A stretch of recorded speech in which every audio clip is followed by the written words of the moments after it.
Welcome back to TMZ Live. You may not realize this. You did something really amazing today. You sent 4 human beings into space. Jeff Bezos is thanking, I'm assuming that you're probably an Amazon customer. Isn't everyone's bought something on Amazon at some point? But this was what, after the Blue Origin flight this morning, which was really remarkable to see. Completely autonomous. They just basically were passengers as this thing sent them 60-something miles above above the Earth, and they got to float around and have some fun. Very brief. It was about 9 minutes and change from launch to when they returned back to Earth. But this is what Jeff Bezos, the second billionaire in space, had to say when he got back down on Earth. I want to thank every Amazon employee and every Amazon customer, because you guys paid for all this. So seriously, for every Amazon customer out there and every Amazon employee, thank you from the bottom of my heart very much. It's very appreciated. So, see? What's the last thing you bought on Amazon, Charlie? Oh my goodness, socks. Cat socks? Well, that helped. That helped to put them up in space.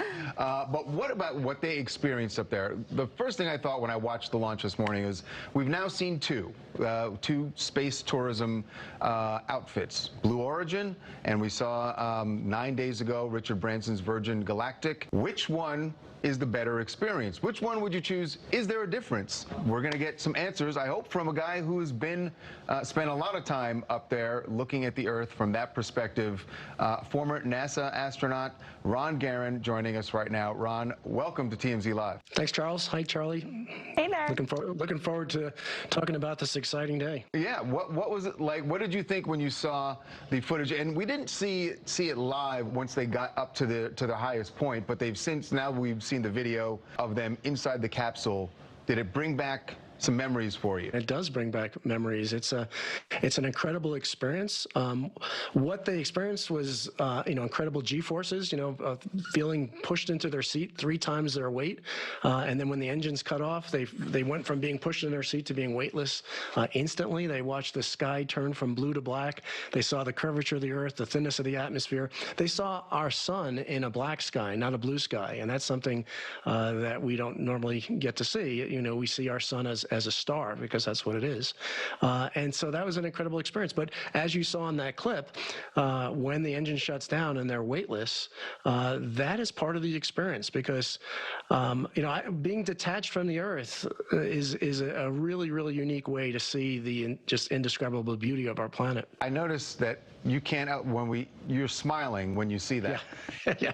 I always find it fascinating that when I watch these launches, and once they get to that and you see that view, it really is amazing, and it makes me look. I don't have the $250,000 that I know that's the cost for the Virgin Galactic. I'm not sure what Blue Origin's price point is going to be, but it does seem like a view that has to change you in some way. Yeah, I think it's transformative. I mean, the first time I looked out the window of a spacecraft and I saw the planets, spinning below me, I was hit with this incredible wave of gratitude for the opportunity to see the planet from that vantage point, and gratitude for the planet that we've been given. And in a way that I don't think I'll really be able to fully explain, being physically detached from the Earth made me feel deeply interconnected and deeply interdependent with everyone on it. I think you really get a sense for the true unity that exists on our planet, the true unity that we as a species are called to. And I think we'd have a lot less problems and challenges if more people had that transformative experience. I know you've written a book about this. It's called Floating in Darkness, that I want to get into in just a moment. I got to ask you, now that we've seen both, which one would you choose? Well, I'm a pilot, so I would probably, if I got to fly the Virgin Galactic spacecraft back, Unity, that would be pretty cool. But they both look tremendous. They both look like a really unique experience. There's a lot of similarities. There's a lot of differences as well. I think the landing is probably a lot smoother. I had the opportunity to both land on a runway in a spacecraft in the space shuttle and to land on the ground in a capsule when I flew flew with the Russians, and I can tell you landing on the runway was a lot softer than landing in Kazakhstan. Ron, I'm so curious to get your take on what Ashton Kutcher said recently. So he had actually bought a ticket to go up in space, but his wife, Mila Kunis, had convinced him otherwise, that it was too risky because they have children together. I'm curious, is it safe to go up, and should she change her mind? And let him go? Yeah. The safest space program imaginable is one that never launches to space, and that's not really much good. It's going to be a long time before we reduce the risk involved with space travel down to where it is with airline travel right now. It is still, there is still some risk, and I think she has a good point. You know, for me, it's always a risk-benefit trade-off. You know, why am I doing this? I flew on the space shuttle, I flew on the Soyuz.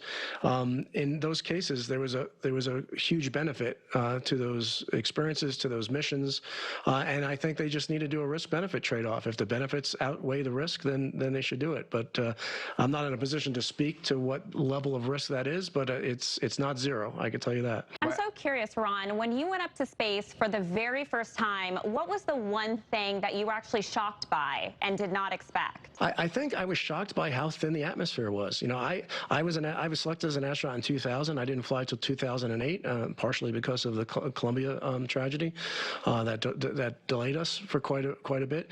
But I sat there for 8 years and watched crew after crew come back and say, "You're not going to believe how thin the atmosphere is. It's just unbelievable." So I had some pretty high expectations for the thinness of the atmosphere, and it just blew me away. And it's a sobering thought, because to think that paper-thin layer is what's keeping every living thing on the planet alive is sobering. And, you know, we look up at the sky, it's this big blue sky, right? It doesn't look like that from space.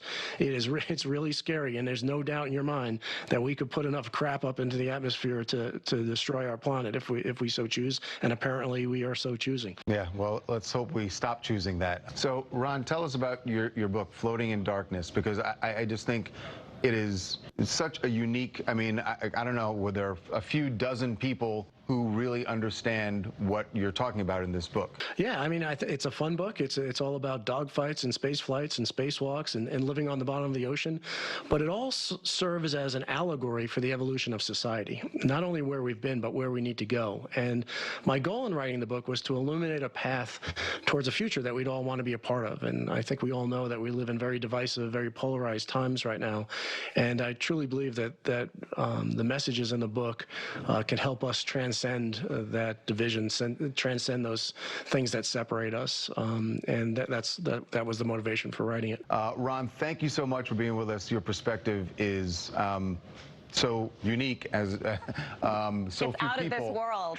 Out of this world. Congratulations on your book, which is out now. It does sound really fascinating. Thank you, Ron. Thank you so much. Thank you. I'm gonna go at some point. Would Me you go? too. Once the price goes down, I'm up there. I already skydived. Have you skydived, Charles? No, I would never. It's weird. I would not do that, but I would do this. I don't know why. All right, we are going to take a break. When we come back, a huge blow up on the set of Flip or Flop. Tarek going off on Christina. When we come back, you'll hear why he did and what he said and what this means for the future of the show, if it can even go on.